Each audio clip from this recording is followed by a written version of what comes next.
Bon, alors bonjour à tous et toutes. Je vous reviens ce soir concernant le TP numéro 2, mais le TP sur la protection des sources.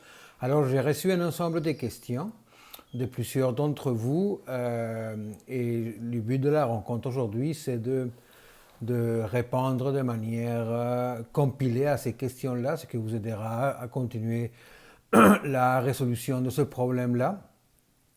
Donc, je vais aller au fur et à mesure.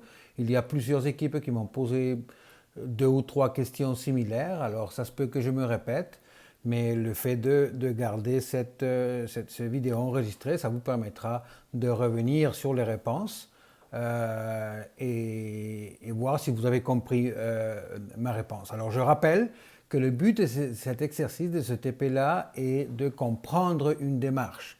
Alors, j'utilise une méthode de travail pratique qui a des aspects quantitatifs et qualitatifs pour que vous soyez en mesure d'explorer le guide de réalisation des analyses de vulnérabilité pour la protection des sources et d'explorer des réponses et des réponses possibles et de comprendre quelles sont les informations que vous pouvez tirer du guide pour répondre aux questions. D'un côté, il faut penser que le but, c'est pas de répondre tout quantitativement exactement. Il n'y a pas de bonne ou de mauvaise réponse. L'important, c'est que vous justifiez vos choix et je vais vous faire réfléchir sur quelques aspects de la démarche qui pourraient être du jugement. Alors il y a plusieurs réponses qui peuvent être du jugement, mais que vous devez justifier à partir des informations que vous avez. L'autre point, c'est que c'est un TP que vous faites avec les informations que vous avez, avec les interprétations que vous faites des cartes et des données, et que l'important, c'est que vous justifiez vos réponses. Donc, je commence avec quelques questions. Bon, il y a plusieurs personnes qui m'ont demandé sur la détermination du critère C de la vulnérabilité de la prise d'eau, des indicateurs de vulnérabilité sur les matières fertilisantes. Alors en effet, l'information qui est là vous donne quelques informations quantitatives qui ne sont pas nécessairement complètes. Alors je voulais que vous, mon objectif n'était pas nécessairement que vous preniez une valeur et vous la compariez à celle d'un tableau, mais que vous ayez un certain jugement sur l'information qui est là. Alors à partir de l'information que vous avez sur les matières fertilisantes, sur le phosphore en particulier, vous devez déterminer, compte tenu de ces distributions-là, les médianes, la distribution des données, décider vous-même s'il s'agit d'une situation qui risque de dépasser une moyenne de 50 microgrammes par litre, qui est le seuil qui est déterminé par le règlement.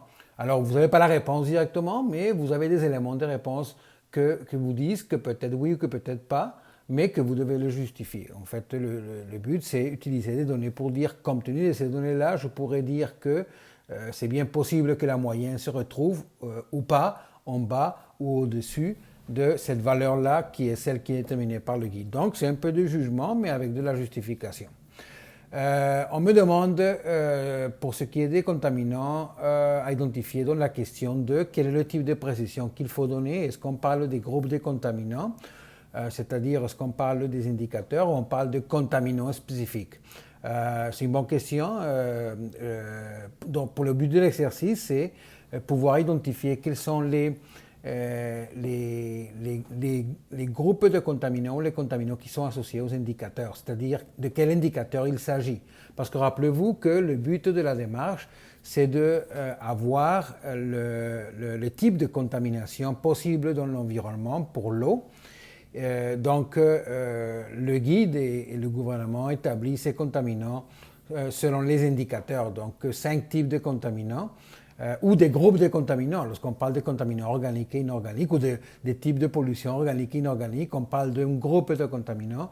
Donc allez simplement de manière générale à ces indicateurs, mais n'allez pas spécifiquement au type, par exemple, de micro-organismes, au type de matière fertilisante en particulier, s'il y avait d'autres autres que le phosphore, mais de manière plus générale. Alors, on me pose la question pour les indicateurs EEF, ce sont les indicateurs associés aux substances organiques et inorganiques.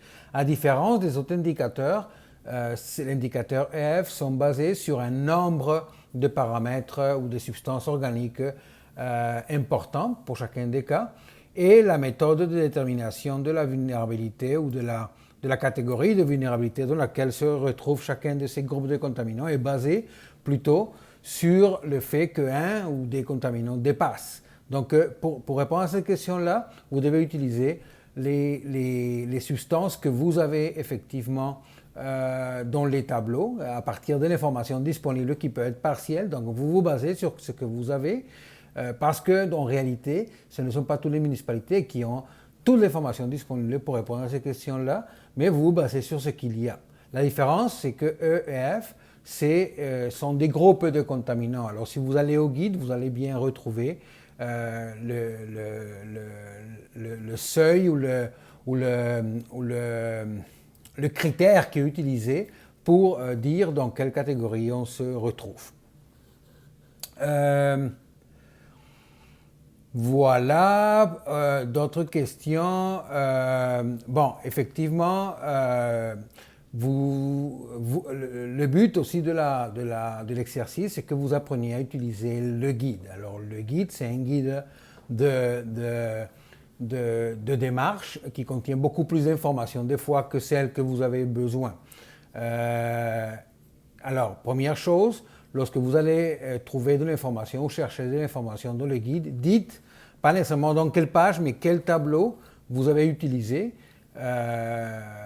ou quelle information du guide, à quel endroit vous avez utilisé l'information que vous avez choisie. C'est une manière de démontrer que vous avez fouillé le guide et que votre analyse est basée sur des informations ou des données qui se retrouvent dans le guide. Pour le tableau, alors un des tableaux importants du guide, c'est les tableaux des activités anthropiques. Alors vous avez une liste qui est assez détaillée. Il ne faut pas que vous identifiez les activités anthropiques avec autant de précision qu'il y a dans le guide. Donc basez-vous sur l'information que vous avez dans ce tableau-là et ce que vous avez dans les cartes.